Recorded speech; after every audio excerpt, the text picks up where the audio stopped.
To all the Kafka owners out there, I think you'll be enthused to hear that she is the most free-to-play character in the game thus far. And to those of you that have played Genshin Impact, this scenario is all too familiar. We've made countless videos on Kafka and dolls in general, but to brush up your memory, she's essentially a nihility-based damage carry, meaning her damage comes in the form of debuffs, and in her case, damage over time. But to understand how strong damage over time mechanics are, we have to go back to where it all started.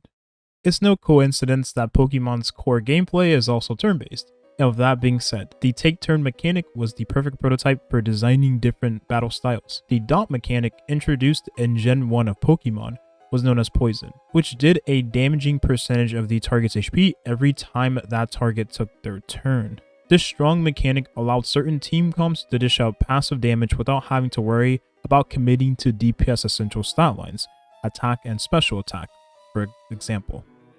This style of gameplay mechanic became the norm in most turn-based games today, as you might know.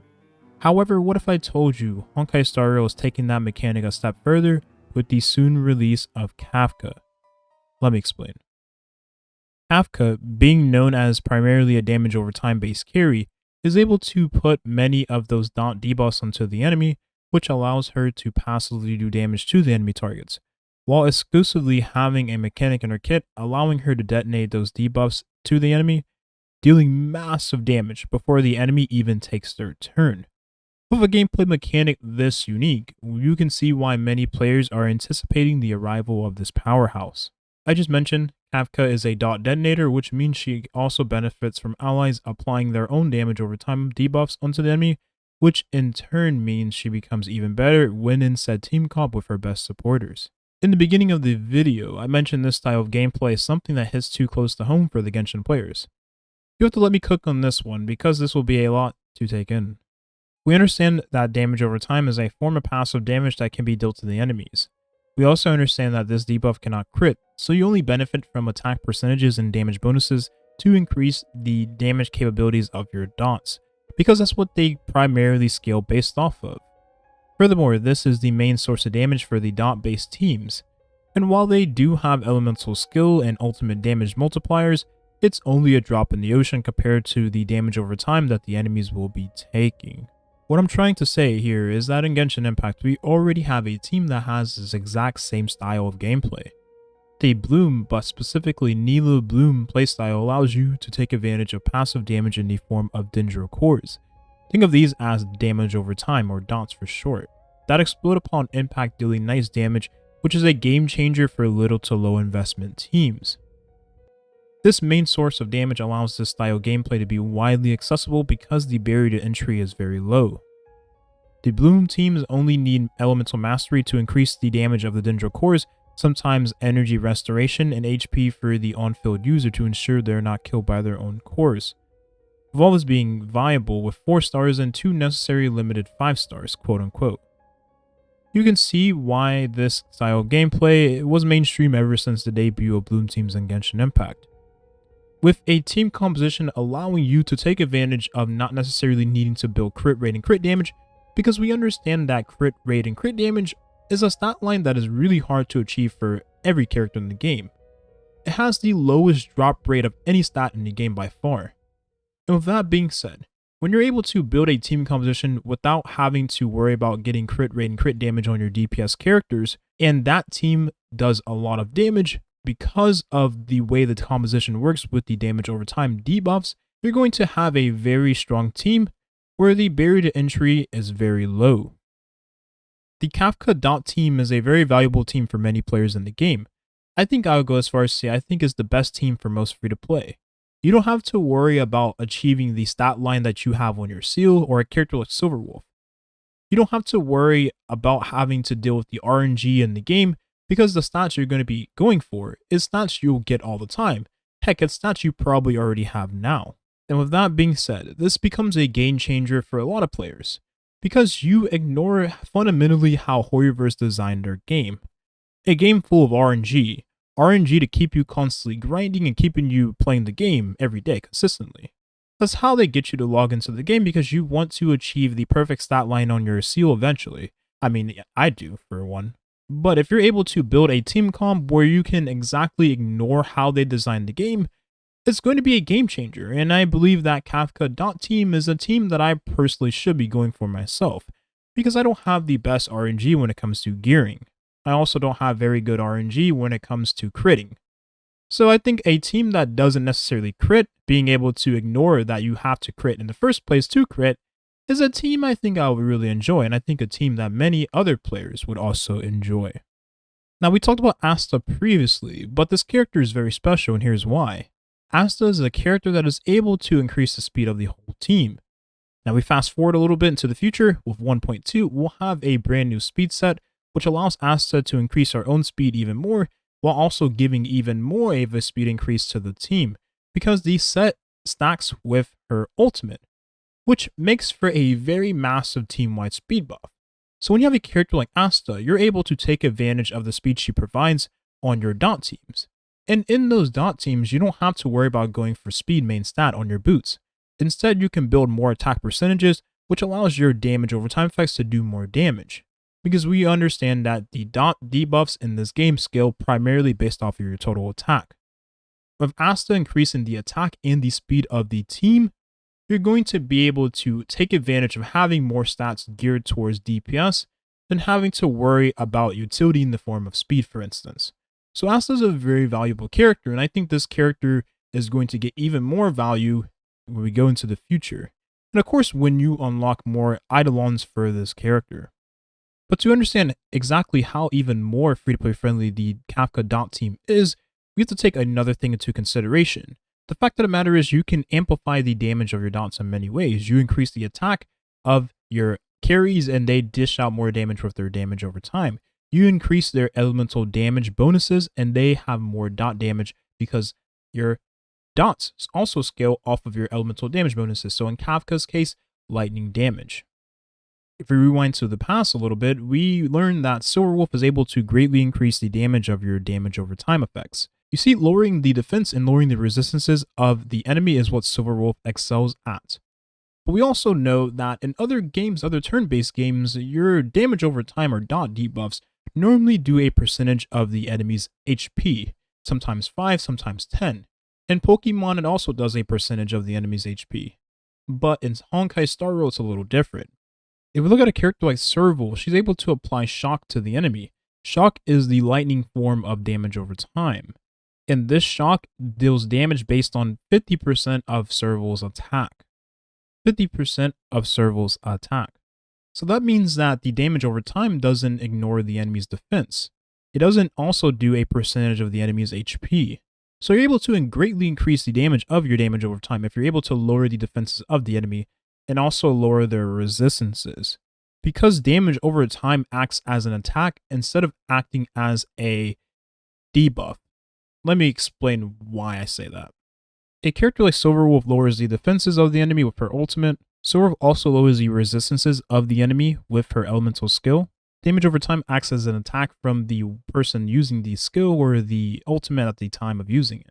Since damage over time acts as an attack instead of a percentage of the target's HP, you're able to greatly increase the damage depending on the damage multipliers you have at the time. A light cone like Goodnight and Sleep Well is very valuable in a character like Kafka, because this greatly increases the damage you do to the enemy. And for every debuff you put on the target in max 3, you're able to greatly increase that damage you do to the target. So when you take that into consideration, you have for what makes to be a very easy to stack light cone, because damage over time debuffs are constantly being applied to the enemy. And when you have a couple of damage over time carries in the same team, you're going to have 100% uptime on this light cone, which will greatly increase the damage you deal. Because the damage dealt counts as elemental damage bonuses, as we learned previously.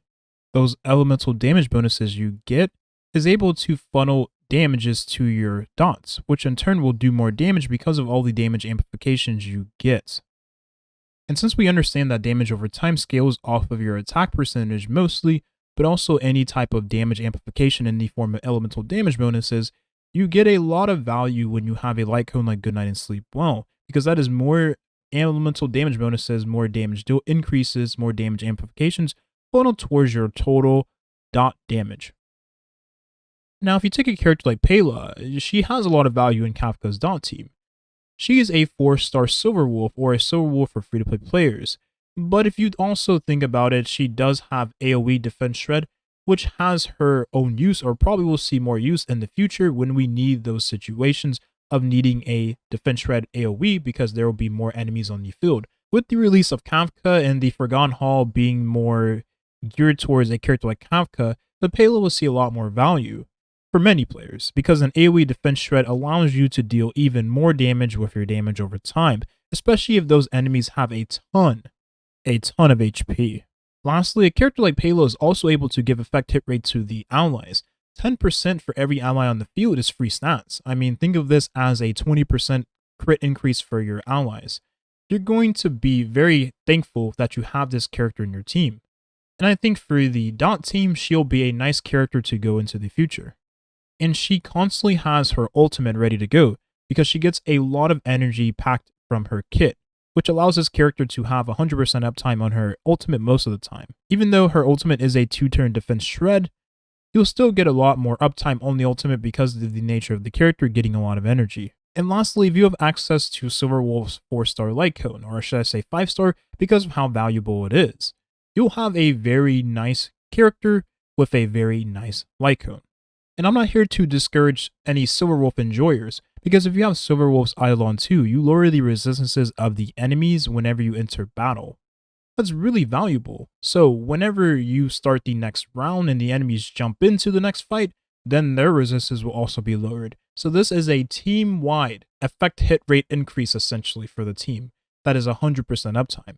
Very valuable because it has no turn duration. Lastly, there's one more thing we have to mention, Break Effect. Break Effect is a stat that many characters have not been able to take advantage of. I think the full Mono Quantum team is going to be a team that you're able to take advantage of Break Effect. That'll be a different video for a different time. But a character like Sushing is able to take advantage of Break Effect. I know she isn't an Annihility character, but she's the only character I have on my account that is able to take advantage of Break Effect, because I don't have Sampo and I don't have Kafka right now. You see, every time you break the weakness of the enemy, you're able to put a dot on that enemy, depending on the element you use to break the weakness of the enemy. So in our case, we want to apply the shock break effect to the enemy. So a character like Kafka would benefit greatly by using stats of the break effect. Break effect stats would help this character increase the damage that is applied from the lightning damage from whenever she breaks the enemy's toughness. And this in turn makes for a lot of damage over time added onto the damage over time she already provides. Break effect is very important on a character like Kafka anyways, because you want to use this character in mostly AoE settings, just how because of her kit works. But she does also work really well in single target settings, which makes a lot of sense. And when you have a character that is going to be using her ult constantly, is going to be really good in AoE settings, and is able to take advantage of break effect because she's able to detonate dots anyways, you have for what makes to be a very good character that is able to use a stat that we have not seen yet. Lastly, Kafka is able to get 36% break effect from the 2-piece accessory piece, which might not seem like a lot, but if you take into consideration that the speed increase she'll get anyways, if you have a character like Asta in the team composition, the 36% is quite a bit. That's more than half of what you would get from having a break effect accessory piece. And I think to take into consideration, if you're going to be giving her attack main stat on most of her gear, well, the extra break effect you get wouldn't really hurt a character like Kafka because that's free stats. But of course, this is one of the many options that this character has access to. But I think this video alone does a good job of showing you how exactly free-to-play friendly Kafka is, and how viable and flexible this character is for many players. You see, a character like Kafka is able to get even more value because she has a lot of options. She has more options than a character like Seal. Seal, you only really have one way of building the character: crit rate, crit damage, and the quantum 4-piece. Other than that, you can kind of do whatever you want with the accessories. But a character like Kafka is able to be built in many different ways, depending on the situation, of course. And I think for what it stands, she's also very much so easier to build than a character like Seal because of the stats that the character needs in general. She doesn't need crit rate and crit damages, which allows her to be spending less time in the domain farming for relics. You see, a character like Seal, I'm still farming for to this point, and I've been farming the quantum domain ever since it launched in the game. So I'll let you know how hard it is to get crit rate and crit damage anyways. Lastly, because of the fact that matter is just like Nilu Bloom, you're able to take advantage of a team where you have mostly 4 stars in the team comp. Kafka's team comp is the most free-to-play friendly team comp. You have one 5-star character, and the rest of the characters in the team comp could be a bunch of 4 stars. You have Pela, who is a character that can do what Silverwolf does for the settings in which you want to take advantage of lowering the enemy's defenses. You have a character like Sampo, who works really well with Kafka, who also increases the damage Kafka does anyways. You have a character like Serval, who is able to deal damage in the form of dots as well, also having nice lightning damage, who can work in a mono team composition with Kafka. You have a character like Luca, who is a different element altogether, but is able to apply a form of dot in the form of bleed, which is a very strong and powerful damage over time. You also have other characters like Asta, who will greatly increase the damage capabilities and the speed of the dot team in general. And who's to say that other characters on the way wouldn't be able to work really well with Kafka? I'm sure there is a 5-star version of Asta that is on the way. I mean, it would only make sense given time and circumstances. And the fact of the matter is, turn-based games usually don't do very well with power creep in general. Although Kafka's team is really good with mid to low investments, you also have to take into consideration that damage over time can't crit. So when you have a character like Seal and her hypercarry team, and the Seal has a lot of dedication put into her resources, such as the relics and the talents and all that jazz, maybe even eidolons for the characters and other characters in that team comp, you have to take into consideration that she might not have a high threshold of damage or the damage ceiling of a team with Seal and the hypercarry setting with Silverwolf. But you can use Silverwolf with Kafka, which will greatly increase the damage of dots in the single target settings anyways. And of course, I'm sure Kafka has eidolons that allows the character to do even better, so I don't want to say that Kafka isn't a character that you can put even more investment into. But all I gotta say is, if there ever comes a time where damage over time can crit, I think at that point, okay, dude, maybe Kafka might be a broken character. And who's to say that they wouldn't do it in the future? I mean, we have it to where Nilu Bloom can essentially have her blooms crit. Although it is a small percentage, it can happen, and when it does happen, man, you see the damage. Twitch.tv/Toshio, the link will be in the description. Thank you for watching, and have a nice rest of your day. This is honestly the first video I've ever scripted. Peace.